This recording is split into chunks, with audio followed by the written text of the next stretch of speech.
E quando o ator, na angústia do esquecimento, no tropeção inesperado da memória, está prestes a afogar-se na realidade, quando o ator se relembra de que é mortal, que não é personagem perfeita, mas um corpo emprestado e falho, então, saber salvá-lo com palavras, superar-lhe o ouvido, reanimá-lo, insuflá-lo de texto, devolver-lhe o pensamento, o sentido e o gesto. E hoje, porque a realidade nos afoga, porque a vida inundou as margens da ficção, é disto que temos de falar. É isto que temos de mostrar. O momento em que o salva-vidas mergulha nas águas do rio. O ponto. Tu, não um ator a fazer de ponto, mas um verdadeiro ponto. Tu, em palco, a dares o texto aos atores, a salvá-los. Olá, Tiago. Olá. Bom dia. Relativamente a esta peça, O Sopro, a matriz criativa parte da figura de um ponto, figura que dificilmente estaria na ribalta, estando próxima da ribalta, figura fundamental do apoio técnico e dramatúrgico de uma peça. Como foi gizada a peça e que significado tem, enquanto evocação, enquanto homenagem, o facto da Cristina Vidal, com 25 anos ao serviço do Teatro Nacional Dona Maria, ter sido uma protagonista numa peça. A ideia é interessante. Como é que isto se desenhou? Surge precisamente pela ideia, por acidente. Em 2010, longe estava eu de pensar que iria um dia ser diretor artístico do Teatro Nacional Dona Maria II. Trabalhei precisamente pela primeira vez nesse teatro, dirigindo um espetáculo na sala estúdio, um espetáculo que se chamava Se Uma Janela Se Abrisse, e aproveitei durante esses ensaios para espreitar um outro ensaio na sala Garrett, na sala principal. E durante esse ensaio a Cristina Vidal superava os atores. Foi a primeira vez que vi um ponto trabalhar, por uma razão muito simples. Em Portugal só há dois pontos profissionais em atividade neste momento, a Cristina Vidal e o João Coelho, trabalham ambos no Teatro Nacional, e fiquei muito surpreendido e dei por mim a não conseguir ver nem ouvir senão a Cristina Vidal, ou seja, precisamente a pessoa para quem não devia estar a olhar. Foi durante um ensaio, a Cristina ia com o seu rigor, com a sua simplicidade e com a sua capacidade de quase se tornar invisível, e portanto estar ao serviço do ensaio, ia servindo, porque era uma fase dos ensaios em que os atores precisavam bastante de ser pontados, porque o texto ainda não estava completamente sabido, ainda faltava bastante para a estreia. Confesso que não me lembro de quem eram os atores que estavam nesse ensaio, só me lembro da Cristina Vidal, porque nunca tinha visto uma ponte trabalhar e, portanto, fixei-me naquilo que era desconhecido para mim. Para mim era um pouco como ver um fóssil vivo, porque a profissão de ponto, infelizmente, parece-me, por causa da precariedade em que funciona cronicamente o teatro português, por causa da falta de meios, mesmo em grandes casas como esta, o Teatro Nacional São João ou o Teatro Nacional Dona Maria II, casas de criação que deveriam ter a possibilidade de ter todas as profissões da máquina teatral, dos carpinteiros às costureiras, aos eletricistas de teatro, que é um eletricista específico de teatro. São casas que deviam ter todas estas profissões, perderam muitas dessas profissões, algumas perderam-se irremediavelmente, porque os mestres não passaram o seu conhecimento a discípulos, e é também nestas casas que isso pode acontecer. E, portanto, muitos artistas portugueses não sabem o que é trabalhar com um ponto. Eu ali vi-o pela primeira vez, imediatamente, passado uns dias, ainda durante os meus ensaios, falei com a Cristina Vidal e disse: um dia gostava de fazer uma peça contigo em palco. Ela riu-se e disse: nem pensar. E a ideia ainda foi formulada, ainda falámos na altura sobre essa possibilidade, mas depois ficou, entre aspas, em águas de bacalhau. Quando em 2015 comecei a trabalhar como diretor artístico no Teatro Nacional, as primeiras peças que eu fiz contaram com a Cristina Vidal a trabalhar como ponto nas equipas, e foi a primeira vez que eu trabalhei com um ponto na equipa. renovei o meu espanto e a minha delícia ao ver a Cristina trabalhar. E na altura disse-lhe, bom, antes que me despeçam do Teatro Nacional ainda havemos de fazer uma peça contigo em palco. Ela voltou a rir e a dizer que nem pensar, mas lentamente a ideia foi ganhando forma, eu fui conversando com a Cristina e fomos percebendo uma coisa interessante, que além de ser uma ideia engraçada, é essa de ter a ponto no centro, à vista do espectador, onde nunca esteve, portanto alguém com, no caso da Cristina, mais de um quarto de século de serviço no Teatro Nacional, mas mais de 40 anos de experiência em teatro, a ser vista pela primeira vez, essa pessoa que está muito próxima dos atores, muito próxima, como dizia, da ribalta, do palco, está mesmo ali à beirinha, mas não é vista, dizer só que queremos deslocar o olhar do espectador para aquilo que normalmente não vê.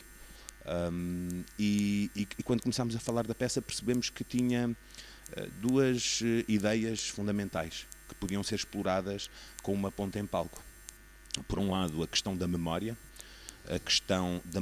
da ponte, que é uma espécie de guardiã do texto, ajuda a falha de memória dos atores, mas é também de alguma forma, por ser uma profissão antiga, por ser uma profissão de um teatro que tem um lastro muito grande e, portanto, é uma profissão histórica, digamos assim. Em alguns países já nem se diz ponto é a profissão que, diz-se ponto era a profissão que, porque em alguns países, por exemplo, em França já não há pontos profissionais. Em Espanha, que eu saiba, já não há a última ponte profissional. Agora apresentámos o espetáculo em Madrid e um jornalista escreveu precisamente sobre isso. A última ponte profissional deixou de trabalhar há uns 6 ou 7 anos e, portanto, também já não há. Há outros modelos de teatro na Europa que têm ainda muitos pontos. O modelo alemão, por exemplo, porque tem grandes casas, tem repertório, tem companhias, tem aquilo que eu acho que uma casa de criação, São João, Dona Maria, deveria ter. Companhia na casa, todas as profissões e a efervescência de um teatro que está em permanente criação. São casas muito dinâmicas, eu acredito, casas que fazem um belíssimo trabalho, mas precisavam de mais gente e mais profissões e mais pessoas a alimentar essa profissão. E, portanto, falava da história do teatro também, falava do passado, falava do facto de a memória nos poder alimentar para pensarmos o presente. E falava depois também dessa coisa que já mencionei, que é quase política, mas é também íntima, que é termos a capacidade de olhar para quem normalmente está na sombra, para quem às vezes está por trás da câmara, para quem nos coloca o café na mesa, aqui na Praça da Batalha, por exemplo, no Café Java, ter a capacidade de levantar os olhos e olhar para quem serviu o café e não ficar fixado. Portanto, essa capacidade numa sociedade como a nossa, não só a portuguesa, mas as sociedades modernas, onde temos tantas oportunidades de dizer eu, de postar opiniões, de publicar a nossa individualidade, de a tornar pública e de dizer eu tenho uma ideia, eu tenho um comentário a fazer, nessa sociedade dizer que há pessoas que vivem através do outro, que se completam no outro, que estão ao serviço, e isso não quer dizer que sejam submissas, muito pelo contrário, muitas vezes, são pessoas que com orgulho servem para que o outro possa ser o centro da sua atividade. O ponto tem no ator o centro da sua atividade e muitas pessoas têm, sobretudo no serviço público, penso nos professores, penso nos enfermeiros, nas médicas, muitas pessoas têm o outro como fim do seu serviço, da sua missão, e só estão completos, só estão felizes através do outro. E a ponte fala não só desse lugar no teatro, mas desse lugar na sociedade, o que normalmente não vemos. Tiago, referiste, vou tratar-te por tu, claro. Referiste a questão do processo e há aqui um binómio interessante que é a memória de que as pessoas e o resultado das coisas depende de um conjunto de intervenientes que não estão, digamos, debaixo do foco, não é? Resultam desse processo. Portanto, o café que falavas do Café Java resulta de um conjunto de operações, não é? E de pessoas, de intervenientes. E a questão do ponto, centrando-nos na questão do ponto, desse auxiliar de memória do ator e de uma espécie de teleponto oral, faz sentido este desaparecimento no âmbito de uma fase, de uma época diferente, não é? de uma época diferente que vivemos, ou o ponto é de facto uma espécie em vias de extinção mesmo? Será que há uma espécie de recrudescimento? Poderá haver essa possibilidade ou não? É uma coisa curiosa, em muitos setores de atividade. A tecnologia, nós sabemos, na indústria, nos serviços, a tecnologia vem substituir pessoas, vem torná-las redundantes e as pessoas têm que, ou têm que se reciclar. É um termo empresarial atroz, mas têm que ter nova formação para cumprir outras funções, ou outras pessoas virão com novas formações, cumprir essas funções e substituí-las. No teatro não é o caso. O teatro, ainda no outro dia discutia isso com alguém que trabalha em televisão e que lançava, como acontece muitas vezes com quem vai pouco ao teatro, tem uma série de preconceitos sobre os problemas do teatro e o que é o teatro. Pois vocês no teatro também têm pouco público, a televisão levanta esse problema. E eu explicava, mas repara, que sobranceria é essa de alguém que trabalha em televisão, por trabalhar numa tecnologia que tem 70 anos e que se vai extinguir brevemente, porque as televisões, caríssimos, a imagem sim, a imagem vai continuar, mas canais de televisão é uma coisa que, bom, terá o seu tempo, mas é uma tecnologia com 70 anos. Nós em teatro trabalhamos numa tecnologia com 25 séculos, que ainda cá está. E, portanto, trabalhamos também numa tecnologia que é da presença física, que é impossível fazer teatro sem estarmos juntos aqui os dois. Isso quer dizer que as profissões do teatro acumulam-se. Vêm profissões novas, mas as antigas não têm que desaparecer, porque o teatro é analógico. O teatro continua a precisar. Claro, quando veio a eletricidade, deixou de haver lâmpadas a gás, mas continua a haver iluminação e, portanto, a tecnologia muda. Hoje usa-se vídeo em teatro, coisa impensável há 100 anos, obviamente, mas continua a depender da presença física de uma série de cidadãos numa sala a olhar para outros cidadãos. E se não for numa sala, é no sítio que convencionamos chamar o lugar do espetáculo. Mas precisa da presença física. A partir do momento que precisa da presença física é analógica e, portanto, cabem todas as profissões que já descobrimos e as que ainda vamos descobrir do teatro. O problema do ponto passa, sobretudo, pelo modelo de produção. Passa por uma questão financeira. Portanto, quando há pouco dinheiro, corta-se, começa-se a chamar acessório ao que não é necessariamente acessório, nós sabemos bem disso. Quando é num país, corta-se no quê? Corta-se logo na cultura, esse luxo acessório terrível, que não nos serve para nada porque não põe pão na mesa, e portanto, estou a ironizar, quero deixar isto bem claro para não aparecer depois o soundbite apenas em que o diretor do Teatro Nacional, Dona Maria II, diz a cultura, esse luxo acessório. Não, estou a ironizar, e portanto que fique isso bem claro. E quando é num teatro, corta-se noutras coisas, e quando é na área da cultura, corta-se também noutras coisas, e portanto algumas profissões começaram a ser tratadas como obsoletas e a tender para a extinção. A profissão de ponto é uma delas, mas porquê? Porque o modelo de produção mudou. O ponto faz sentido quando uma casa, um teatro, tem uma companhia de atores e essa companhia de atores faz repertório e tem o seu próprio repertório. E, portanto, durante este mês de janeiro apresenta a Varanda do Genet, no próximo mês apresenta a Tempestade do Shakespeare, depois na primeira semana do terceiro mês volta a apresentar durante uns dias a Varanda do Genet, porque há procura e correu bem de público. A Tempestade talvez não tenha corrido tão bem e, portanto, entretanto, durante estes 2 meses e meio montaram um terceiro espetáculo que há de ser o Círculo de Giz Caucasiano do Brest. E, portanto, estamos ainda só em março e este elenco já tem 3 peças na cabeça. Quando o modelo de produção é este, porque há uma companhia e isto é possível, e é possível ter esta relação com o público de uma peça que não se extingue em 4 ou 5 dias, como miseravelmente às vezes nos acontece, e, portanto, uma peça pode estar connosco, ir-se embora, fazer digressão, voltar a estar connosco, voltar a outra casa, voltar passado mais uns meses. Quando a criação teatral não tem esse tempo de vida breve de uma borboleta, mas pode ser uma obra que se monta e remonta e viaja e remonta-se e continua a existir e de alguma forma não só justifica o investimento público, como cria uma história com uma cidade e várias cidades e os cidadãos que aí moram e aí vivem. Quando isto é possível, o ponto é absolutamente essencial, porque um ator tem 4 ou 5 peças na cabeça e, se o ponto não estiver lá, as possibilidades de curtos circuitos da memória são muito maiores.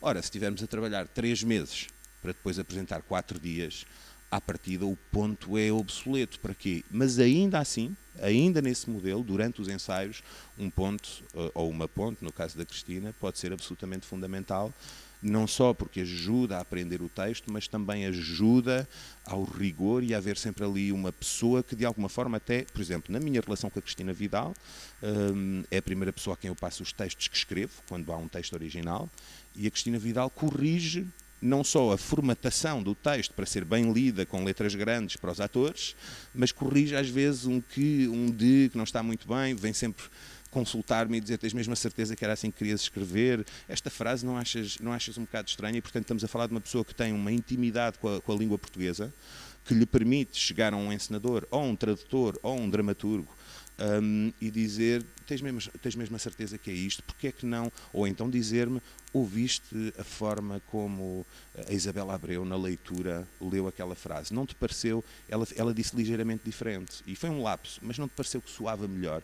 Portanto, essa sabedoria é absolutamente fundamental, como outras sabedorias que infelizmente vão desaparecendo. E, portanto, neste espetáculo, quando nós pedimos à Cristina Vidal que nos conte muitas das suas histórias, para depois, em grande medida, algumas estão muito próximas da realidade, mas outras são ficcionadas, são teatralizadas, são adaptadas ao palco.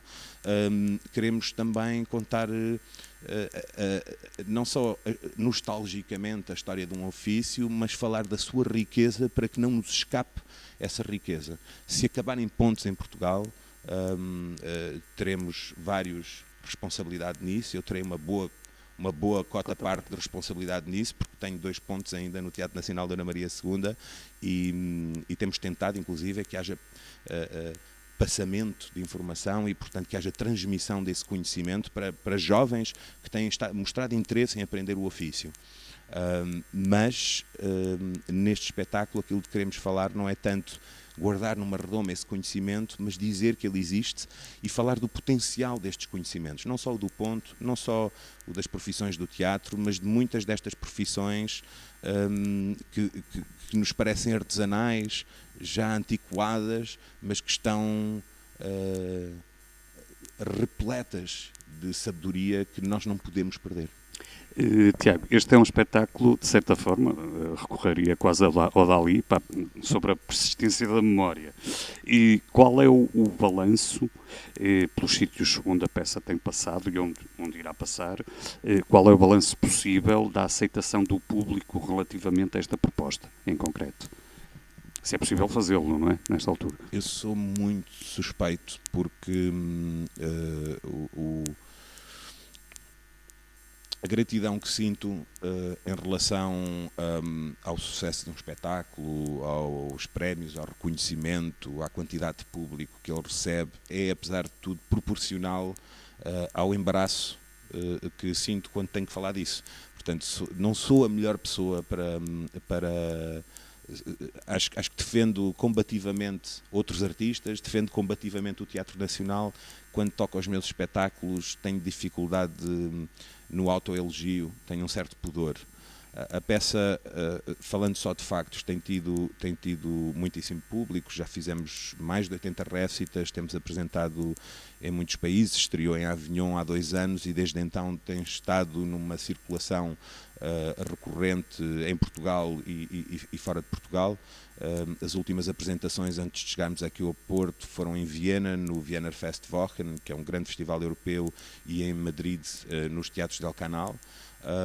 E tem sido muito bem recebida. É uma peça que tem permitido também que o Teatro Nacional Dona Maria II faça um trabalho de dar visibilidade internacional a artistas portugueses, os que participam nesta peça, mas também dar credibilidade internacional a uma casa que é um teatro nacional e que, tal como o São João, por ser um teatro nacional de uma grande cidade europeia, merece ter acesso a essa visibilidade internacional por causa das relações que se criam, do conhecimento que se cria, da curiosidade, da atenção e das parcerias possíveis que atraem para o nosso país. Não digo que seja graças ao Sopro especificamente, mas graças a espetáculos como o Sopro, que nos têm permitido viajar pela Europa e relacionar-nos com outras realidades.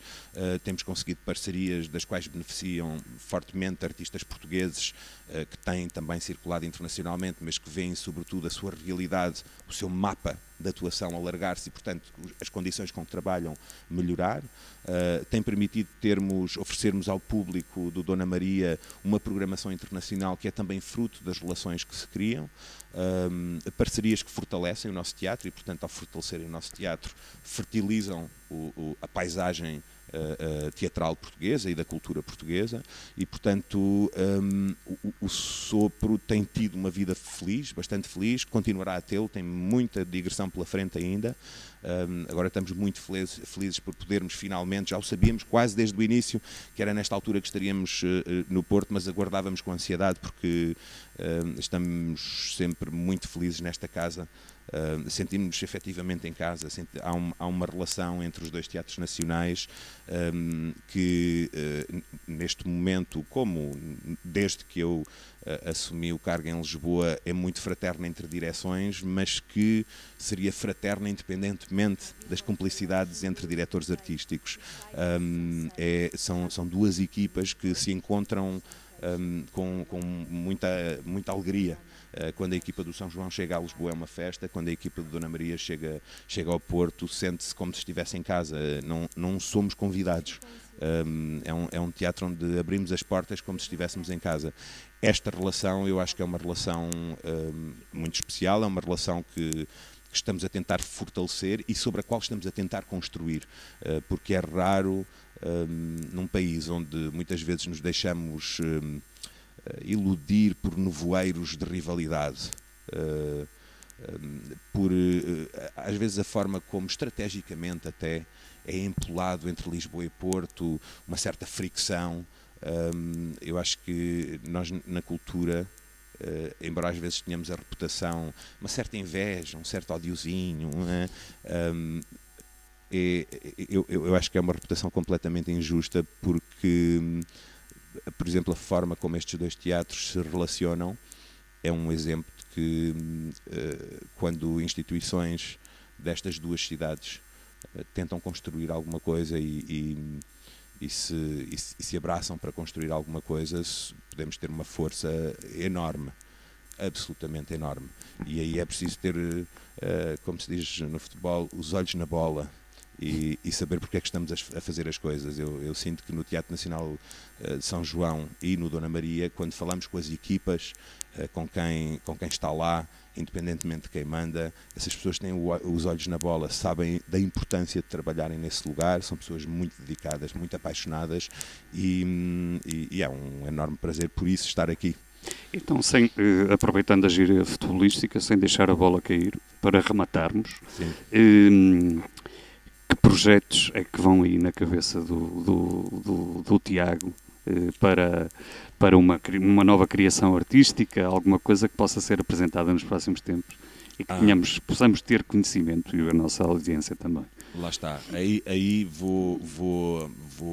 vai ser não vai ser um livro direto à baliza, vai ser um livro indireto. Vou passar a bola, vou tentar centrar com precisão para o dia 2 de julho, que é o dia em que apresentamos a próxima temporada do Teatro Nacional Dona Maria II, uma temporada repleta de novidades.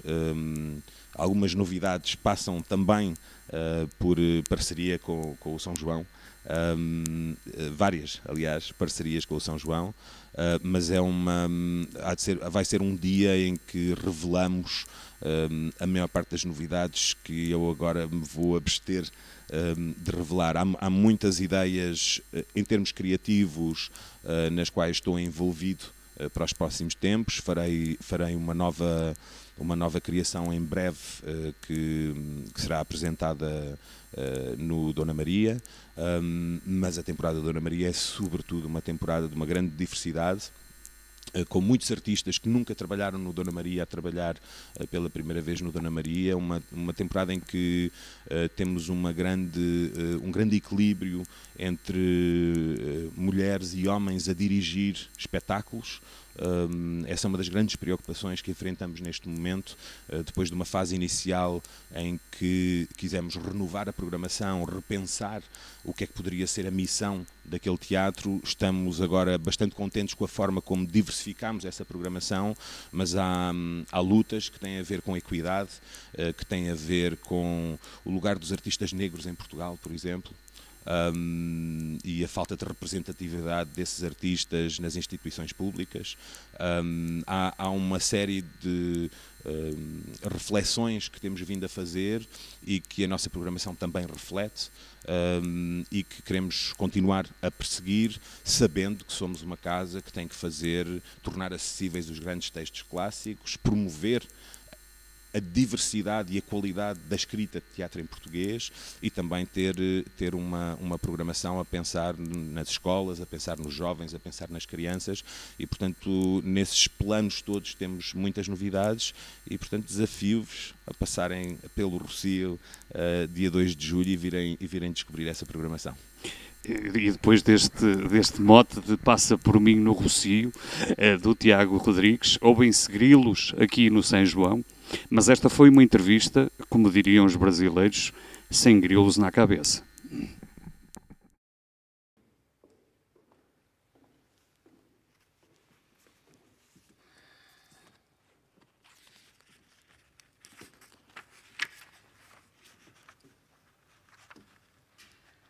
Levai longe de mim ferros, suspiros, zelo.